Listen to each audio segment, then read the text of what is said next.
How's that? Yeah. Yeah? Yeah. Everybody can hear me? Okay. We're starting. Okay, yeah. There we go. I'm gonna blow by that time. A lot to get through in 30 minutes. I encourage you, if you have questions, put your hand up. I'll answer on the fly. It's supposed to be a little interactive. I don't know who chose that headshot, but here we are. Okay. Over the last 2.5 years, I've done hundreds of CMHC MLI Select applications. It's going to be the crux of what I talk about today. MLI Select financing, energy efficiency, and then, the hottest topic in Toronto real estate, 4+1. So, has everybody heard of CMHC's MLI Select? Actually, has anybody not heard of the MLI Select? Okay, so I'll breeze through it. It's relatively boring. I don't know a lot about it, to be totally honest, like the inner workings of the program rules itself, because they always change, but most importantly, I'll tell you how to access it and the benefits of it. Background. I've been in the energy space for 16 years. I've been doing energy modeling, HVAC design, HVAC installation, LED installation. During COVID, I started buying single-family homes and converting them into multifamily. Again, interesting headshot. I think my girlfriend chose that. 16 years in the space. I've done 425 successful CMHC applications. So I'm incredibly intimate with the submission package. And for those of you that are looking to get into multifamily, you need to know how to communicate with CMHC.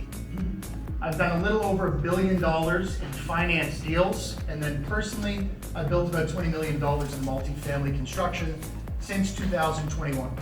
I think 2021 or 2022, I did my first Volition Masterclass meetup.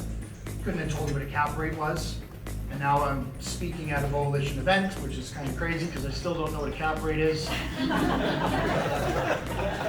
I raise money for partnership opportunities. So for individuals that have $50,000 or more, we invest your money into our projects. These are what my companies do. We have 8 trucks on the road. You may have seen them, but again, PL, we are a professional engineering consulting firm. If and when you need HVAC installation and design, most importantly, energy modeling, hit me up. LED supply, we do HVAC, we do motors, whatever, it's all good. These are some of our clients. So why do I tell you this? I tell you this because we work with some of the biggest clients in Canada. I've done CMHC financing applications for the big developments just right on Church Street here, like the 200 unit all the way down to the 4+1. So financing is going to be a key element of what I talk about today, because if you want my very biased opinion, anybody worth their salt should be talking about financing right now and commercial financing. Again, you'll probably, these are big names. I throw them around just to give you guys some confidence that I know what I'm talking about. If you're the only guy that hasn't heard of the MLI Select, then I'll breeze through it quickly. But for the most part, look, it's a financing product. It seems that anytime you buy real estate, the number one question, how do I pay for it? How do I pay for the renovations? Where do I get the money? It's the crux of every problem in real estate, and it's the biggest obstacle you will find whether you're an institutional developer or a mom and pop shop. So knowing this and the nuances of it, it's important. Some would say it's important. Okay, so CMHC, they don't lend money, it's an insurance company. So let me explain to you how this works. You go to CMHC, which is Canada's largest federal mortgage insurance company, and you say, listen, I need you to insure my loan. If they insure your loan, you take that sheet of paper, a certificate of insurance, you walk into a bank, and the bank will give you favorable interest rates and loan terms. It's what I call creative financing. These are some of the benefits. High loan to value, which means that, in Will's situation, he was talking about being able to appraise at higher dollar amounts. All that is good and well, but being able to access that money at its highest loan to value could work depending on what it is you're trying to do. Increased amortization. This is a word I didn't even know, 3 or 4 years ago. I'll explain it. AM periods, the longer they are, the lower your monthly cost is. And if you were focused on multifamily investing, you need to reduce your debt service. Your debt service is a fancy word for mortgage. So You can get up to a 50-year amortization period. Conventional mortgages in Canada are 25 years. So imagine if your mortgage payment is, what, $1,000. By virtue of a longer am, cuts down to $500. Lower debt coverage ratios, that's a fancy way of saying that I can increase my loan amounts and reduce the loan insurance premiums. So CMHC is not just going to give you an insurance slip for the goodness of their heart, they're going to charge you a premium. If you qualify for the MLI Select, it comes at a reduction of that one-time fee. It's a point system. The more energy efficient you are, the more affordable your units are, the more accessible your units are, they'll award you points. The more committed you are to building your property, any one of those 3 pillars that they focus on, they're going to give you points. Max points is 100 right now, and then you have to hit a minimum of 50 to even enter the program.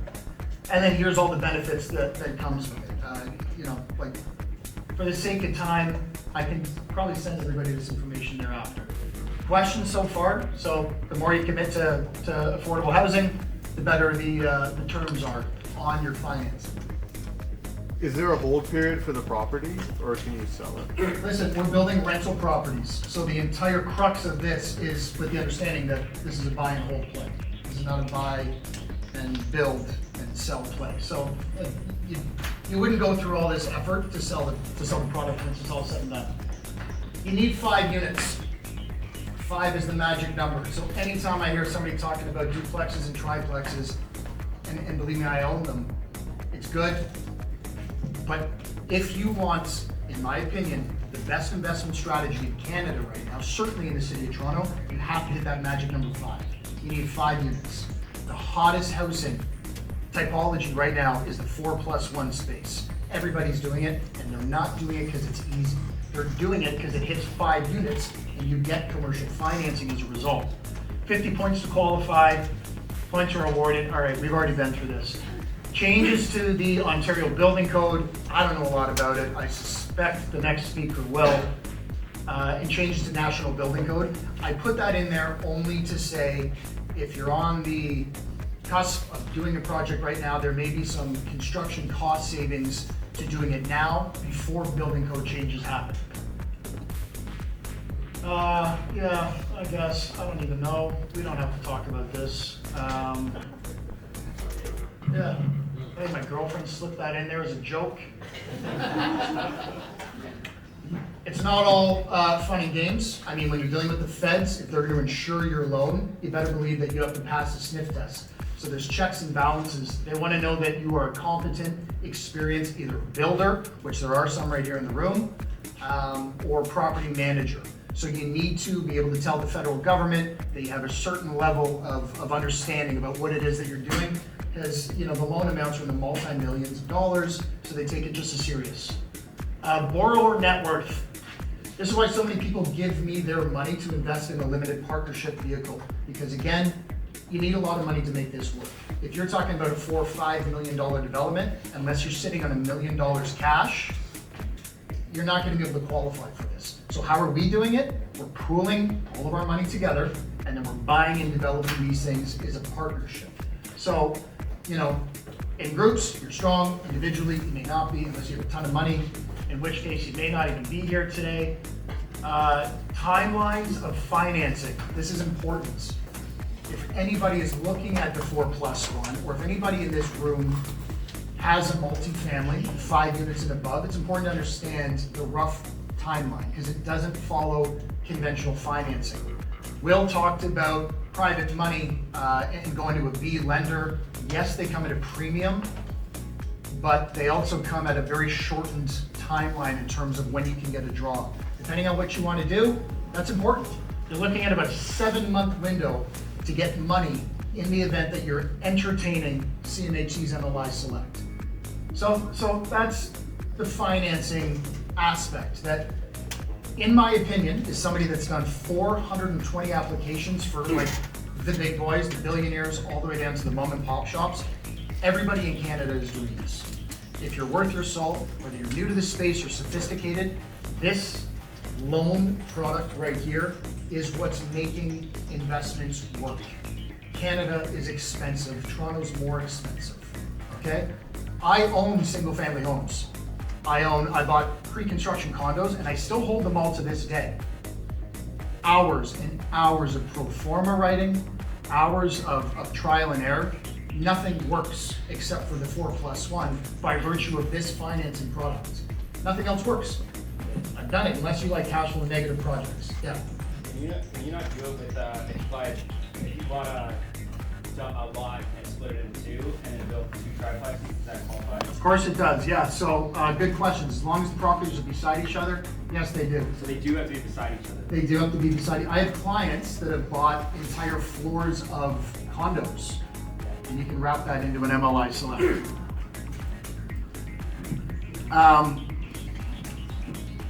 Costs, rewards. Okay, that's jumping the gun a little bit. So this is a real case example. This is for a property that I built. I bought a single family home and I converted it to a 5 units. Mom, I bet you didn't know that. I did. Thank you, Mom. Look, that was my home price when it was all said and done. It was appraised at 3.7. This is typical Canadian loan and interest rates right now. 25-year term, 5.5. That's my monthly payment. There's a lot of other factors at play here. This isn't the entire story, but it does paint a good picture. That's my monthly payment with the CMHC's MLI Select. So I'm lowering my monthly mortgage rate by like 35–40%. I don't know if those numbers are 100%, but it makes a material difference for people that are trying to achieve cash flow. And when you have investors and partners and you need to return on promised returns, this financing product is a tool that allows you to do that. Yeah, I'm flying. Okay, I can get into the weeds now. This is some of the fun stuff. So I've built a handful of these 4+1s. It's all we do. I told you that I have little duplexes and single family homes and stuff. Our only interest is buying and acquiring single family homes and converting them. Or you could buy duplexes and convert them, but again, the magic number is 5. So I'll get into the weeds on a few of our projects. I have construction budgets. Oh shoot, I should go back to this. Energy efficiency. You know that's what it is that I do, okay? So everybody always asks me, okay, so I'll get all these financing benefits and it's gonna say, is there a reverb on my, no? I get all these financing benefits, but Jayden, like, I'm not gonna spend an extra $1 million on construction. Like, I'm not gonna put up a whole big solar array and geothermal and invest all this money, because then it doesn't make sense and I'm losing the forest for the trees. So expect to spend an extra 5 to 15% of your construction cost to build green. And what I do for a living is I tell you what to install into your multifamily so that you qualify to build green. There's something called the National Building Code, that's your baseline.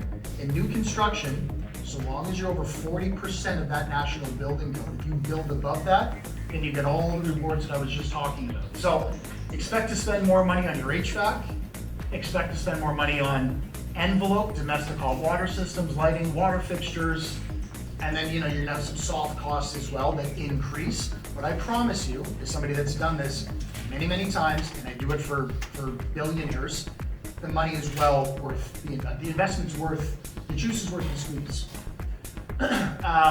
For all the rewards listed right there. I also want to point out, if you guys are looking at doing a major rental in a multifamily or building a multifamily, building green just makes sense. Okay, like it makes sense. You have a better built product. At the end of the day, our business is renting to tenants. That's our business. Everything else is, whatever, secondary. It's like the pre-work. You need a tenant that is happy to live there, that pays rent on time, that renews your lease at a higher negotiated lease agreement. You do that by building a good product, okay? So energy efficiency usually means higher tenant comfort. It usually means better levels of control for the tenants that are in there. And I personally think, if you want to get into conspiracies in the weeds, I think that you're future-proofing against one day Canada eliminating fossil fuels or the use of greenhouse gases. So I just think it's good business practice anyway, and then everything else is just an added bonus. We all, go to fourplexes, and everybody's talking about laneway suites and garden suites. That's what the 4+1 is, okay? You wanna know why everyone's doing it? So they can get this financing, because you get better interest rates and longer ends. That's why everyone's doing it. You wanna know why else everybody's doing it? Is because in the city of Toronto right now, they're letting you do it without a 2-year wait period on permits. They've eliminated the majority of the red tape that's typically associated with development. Yeah, spacing is interesting there. Why Toronto, why now? Why Toronto? Why? Now. Yeah. Again, my girlfriend's a great assistant, but she wants to be. She's laughing somewhere. We all live in Toronto. We know why we invested in Toronto. It's a world-class city. That's why we invest in Toronto. That's why we don't invest in secondary, or I can never pronounce this word, tertiary markets. That's my personal investment strategy. I don't invest in Timmins because I don't want to own real estate in Timmins. You want to call me biased, call me whatever you want. I want AAA real estate. I buy in Toronto because it's a world-class city, and it has the best tenant class, and you're going to get the highest rents. Toronto right now has also changed some policies that are decades old. So you want to talk about spotting an opportunity? Spot this. Toronto has a new policy that's allowed us to build 4 units as of right, which means that your neighbors don't need to give you the green light. It's the same thing as painting a bedroom. You can go in there, you can build a fourplex. So long as it meets all the lot criteria, then you can build a fourplex as of right. Laneway suites, as of right. So like that as of right term, as you start to hear it, if you get into this space, it's super important because it shortens development timeline. And if we're here and we're talking about real estate as a money-making tool, then time is money. And shortened development timelines is exactly what we want to see. Toronto market, lowest vacancy rate in Canada, some of the highest rent per square foot. Do I need to keep going? Toronto's Toronto. I think we're all pot committed on Toronto. And then the population growth. Look, we've committed pretty ambitious goals to immigration. We're hitting those numbers, as we can see. In the next 10 or 20 years, we are not going to solve the housing crisis. And by virtue of all of these interest rate fluctuations, the big guys aren't building condos anymore. So the housing shortage is going to continue to be exacerbated. Waiving of development charges right now. So if you want to add, a legal basement dwelling, they're going to hit you with development charges, not anymore. HST, they're doing an HST rebate. Purpose-built rentals is in November. You have an HST rebate program. I saved $250,000 on one of my projects. These are substantial factors that factor into why now.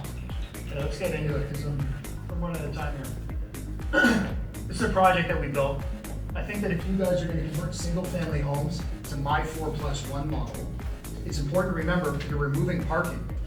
So your properties better have good proximity to public transit, good walk score, good bike score.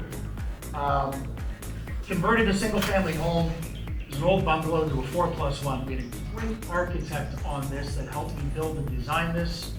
If only we could hear from him today.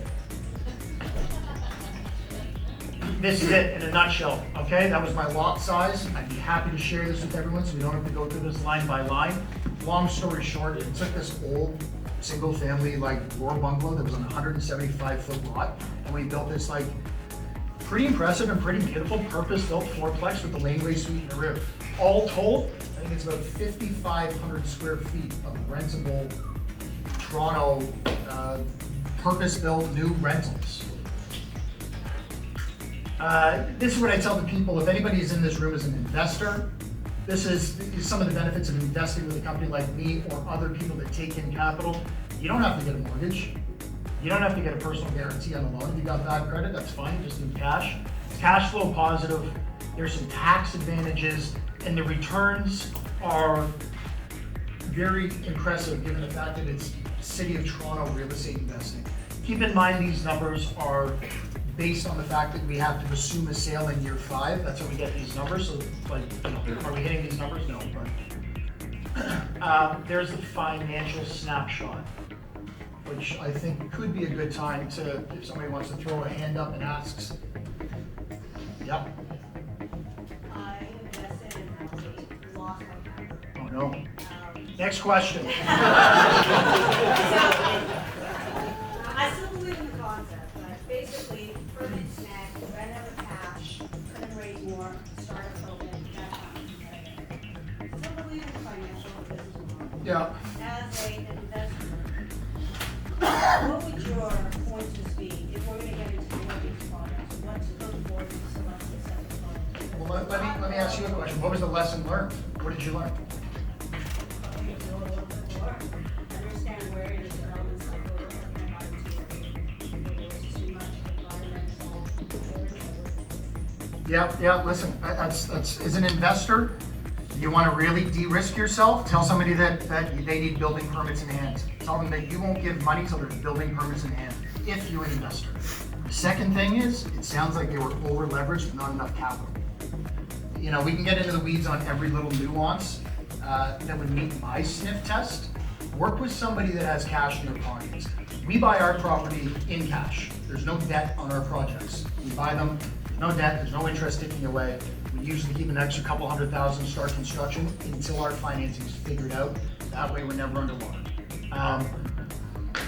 Getting back to this, you know, these are rough construction costs. Hard costs like 250. We were over that, if you want me to be completely transparent, and that doesn't factor in costs like general contractor and contingency, which is 100% required. You need contingency for federal financing. That's it. So this land, this one on Gerard, bought it for $1 million. Construction was, call it 2.3. So now we're all in for $3.3 million. And it was appraised at, I mean, I have the appraisal up there, $4.3 million. We did that just in the development timeline. So you want to talk about making $1 million in equity before shovels in the ground, there's your case study. I put this slide together. It's nice, eh? Okay, so some of the energy measures, I don't know what I was thinking, some of the energy measures we build with air source heat pumps. If anybody wants to get into the weeds on construction right now, I don't know if that's a little, you know, getting ahead of myself, but this is where we spend extra money in comparison to typical construction. So we removed natural gas, we heated the entire building with air source heat pumps, which is an electrical source of heating and air conditioning. More money, yes, that's our setup. We spent a lot more money on building envelope. Some was trial and error, and it was just, you know, a learning lesson. But expect that you need to increase your R value or your building envelope. I'm just running through like the 4 or 5 things you need to do when you build a multifamily to hit that energy threshold so you can get the rewards. Added insulation, steel frame walls, and there's an appraisal when it was all said and done.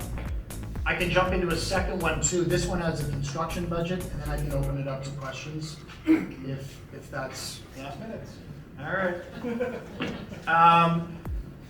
This is a second project. It's in Jones. It's just up the street from my buddy Sean's development. He's got one on Jones Avenue too. Why do we like this? It's great. I mean, like, look at the public transit. They're putting in the new Future Ontario line. If you're gonna remove parking, I know I've said it once, make sure you're close to public transit. Kind of doesn't make sense. It's how your tenant's gonna get to and from. Street parking sucks. This one was interesting. This one was interesting because we kept the majority of the building and we just did the top up. I'd be happy to share pictures of anybody there after the presentation, but prime location, 3-story, everything that you see there is brick. We kept it, we did the top up. Adam helped us with some incredibly creative design work and you know, he's a great architect. I can't say enough good things about him. That's it, 4-plex, laneway suite in the rear. These numbers, yeah, it looks great on paper. I'm not trying to sell you a story. I'm just like, for Toronto real estate, these numbers are incredible. That's a rough timeline.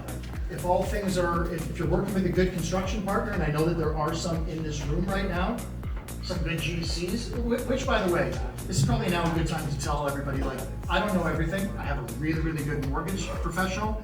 They're in the room right now. I have a really, really good building contact. They're in the room right now. So like, you know, the dream team is probably at this masterclass right now. That's a rough timeline of development. This is unheard of. If anyone's ever bought a pre-con condo for an investment, you're waiting 5 years. This is a really, really cool story because we actually had one of our investors that gave me 50 grand is moving in.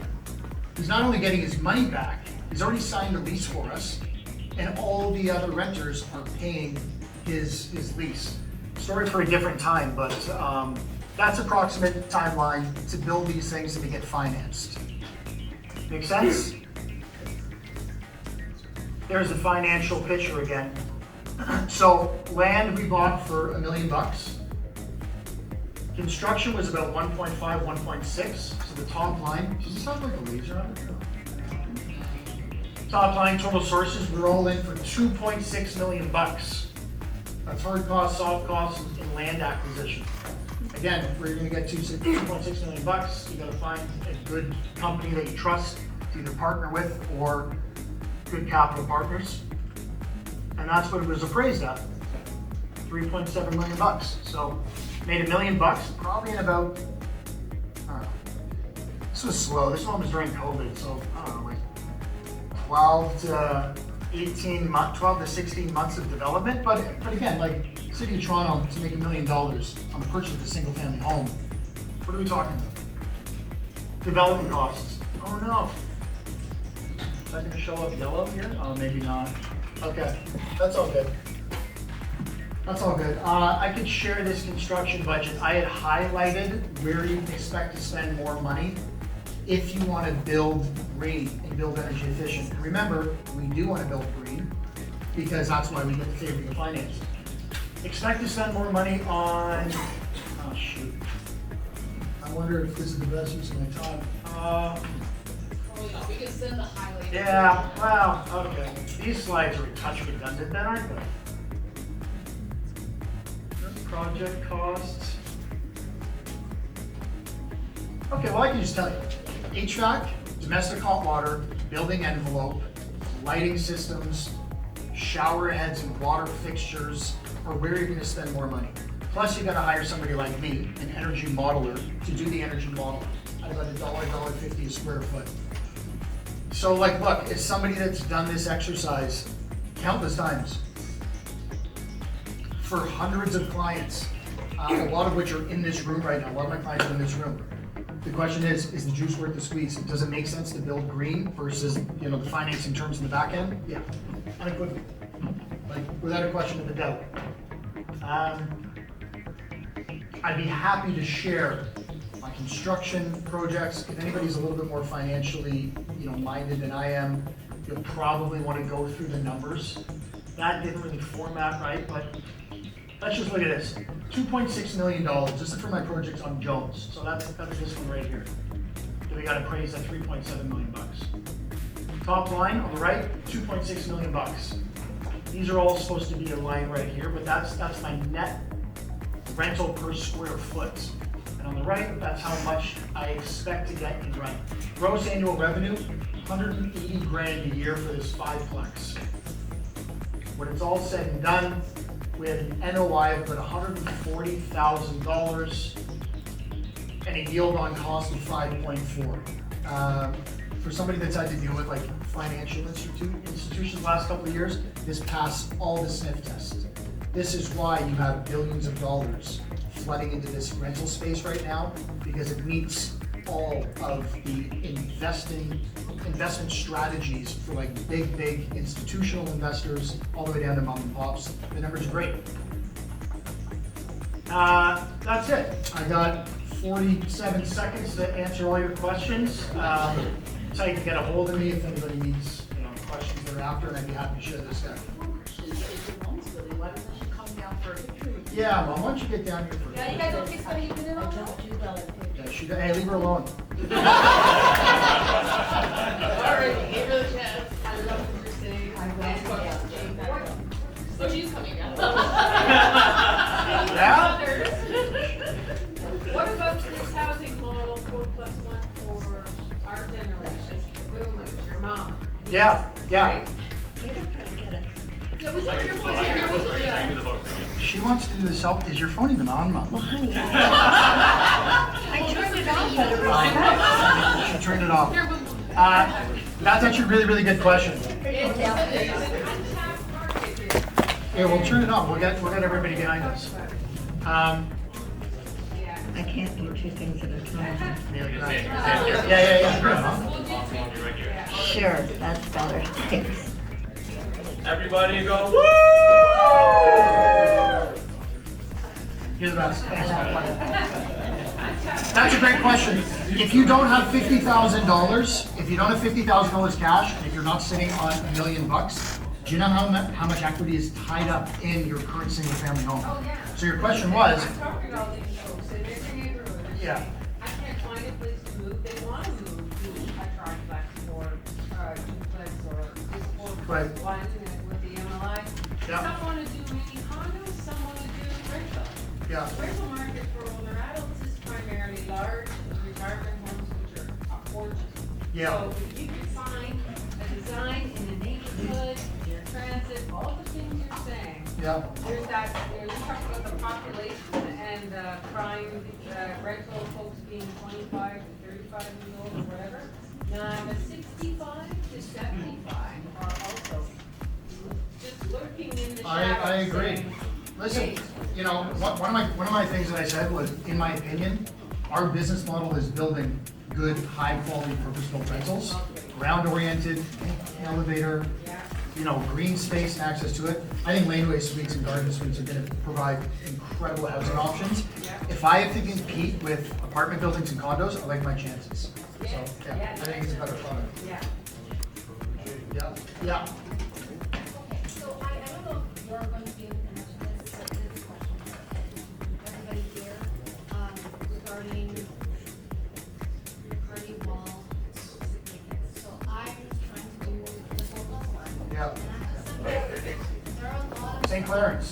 Yeah, there are a lot of properties that are semi-detached. Right. And, I just feel like there's a little bit of a gap in this party wall requirements. Space. I don't know, like. I know. I'm the wrong person to ask, that's for sure. I am 100% the wrong person to ask, but, you know, your question is a good one, because how much housing is locked up in semis in the city of Toronto?